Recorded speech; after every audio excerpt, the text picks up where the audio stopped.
నమస్కారం. 2 రోజుల నుంచి కేటీఆర్ గారు పదే పదే ట్విట్టర్లో ఆరోగ్య శాఖ గురించి ట్వీట్ చేస్తున్నారు. మీరు ట్వీట్ చేసే ముందు గత ప్రభుత్వం అంటే 10 సంవత్సరాలు మీరు చేసిన కాలంలో మీ వీపు మీరు ఒకసారి వెనక్కి మళ్ళీ చూసుకుంటే బాగుంటుందని ట్విట్టర్ టిల్లుకు చెప్పదలుచుకున్నా. ఎందుకంటే మీ హయాంలో కరోనా సమయంలో కంప్లీట్గా అన్ని దాచిపెట్టి ఆగం పట్టించిన లెక్క. అలాగే మాతా శిశు మరణాలది 2017లో జరిగినటువంటి సంఘటన.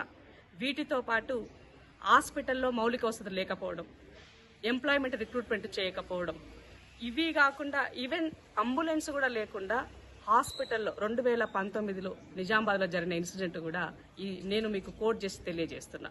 ఇవన్నీ పేపర్ కట్టింగ్స్ ఒక్కసారి వెనక్కి మళ్ళీ చూడు. నీ యొక్క ట్విట్టర్కి నేను రీపోస్ట్ పెట్టున్నాను.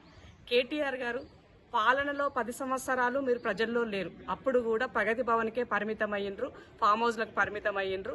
మీ యొక్క కుటుంబంతో పాటుగా మీకు దగ్గరగా ఉన్నటువంటి మీ దోస్తులతోనే మీరు ఉన్నారు. ఆ రోజు ప్రజల్లో లేరు. ఇవాళ ప్రతిపక్షంలో కూడా ప్రజలతో లేకుండా, ప్రజల మధ్యకు వెళ్లకుండా కేవలం ట్విట్టర్లలోనే పోస్టు పెడుతూ ఇవాళ ట్విట్టర్ రాజకీయం చేయదలుచుకున్నారు. ప్రజలు మీకు బుద్ధి చెప్పినా ఇంకా సిగ్గు అనిపిస్తలే. ఇవాళ ప్రజాపాలన ప్రభుత్వం వచ్చినాక రేవంత్ రెడ్డి నాయకత్వంలో దామోదర రాజనరసింహ మంత్రిగా ఇవాళ ఆరోగ్య శాఖని చాలా ప్రక్షాళన చేశారు. ఆరోగ్యశ్రీ అనే దానికి పూర్తిగా మీరు దాన్ని కనీసం బిల్లులు కూడా ఇవ్వకుండా రోడ్లపైకి ఎక్కితే ఇవాళ గవర్నమెంట్ వచ్చిన తర్వాత వాళ్ళకి బిల్లులు చెల్లించారు. ఇవాళ ట్రీట్మెంట్కి ఉన్నటువంటి ప్యాకేజ్ని ఎన్హాన్స్మెంట్ చేశారు. ఇవాళ రిక్రూట్మెంట్ పరంగా నర్సులను, డాక్టర్లను నియామకాలు చేపట్టారు. వీటితో పాటు వాళ్ళకి ట్రాన్స్ఫర్స్ చేశారు, పదోన్నతులు కల్పించారు.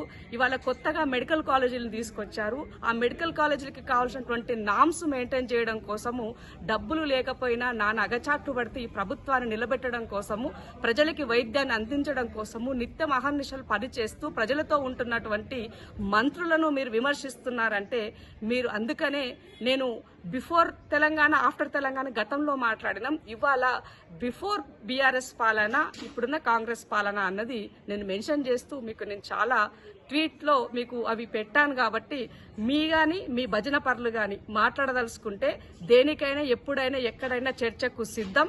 అది అమరవీరుల స్తూపానికి వస్తారా, లేదంటే అదే గాంధీ హాస్పిటల్ ముందుకు వస్తారా రండి, అన్ని ఆధారాలతో సహా మీ ముందు పెడతాని కేటీఆర్ గారికి, ఆ భజన టీంకి హితూ పలుకుతున్నా. నీ బావ మంత్రిగా చేసిండు కదా, నీ బావని అడుగు చెప్తాడు ఏమేం చేసిండు, ఏమేం ప్రక్షాళన చేసిండు అన్నది. దోసుకొని తిననీకనే సరిపోయింది మీ కుటుంబానికి తప్ప ప్రజల సమస్యలు ఎన్నెలు పట్టలే. ప్రజల ప్రాణాలంటే మీకు లెక్కలేదు. నీ గడిలో ఉన్న కుక్క చచ్చిపోతే డాక్టర్ను సస్పెండ్ చేసినావు. మీరు మాట్లాడితే ఎట్లా?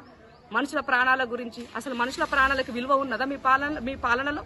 మనుషులంటే గుర్తున్నదా మీకు? అసలు ఆ సోయున్నది ఎక్కడన్నా? మనుషులంటే ఇట్లా ఈగకు దోమను తీసి పడేసినట్టుగా తీసేస్తున్నారు మీ పాలనలో. కాబట్టి ఒళ్ళు దగ్గర పెట్టుకొని ఆరోగ్య శాఖ పైన మాట్లాడేటప్పుడు చాలా జాగ్రత్తగా స్పందించండి అని హితూ పలుకుతున్న కేటీఆర్.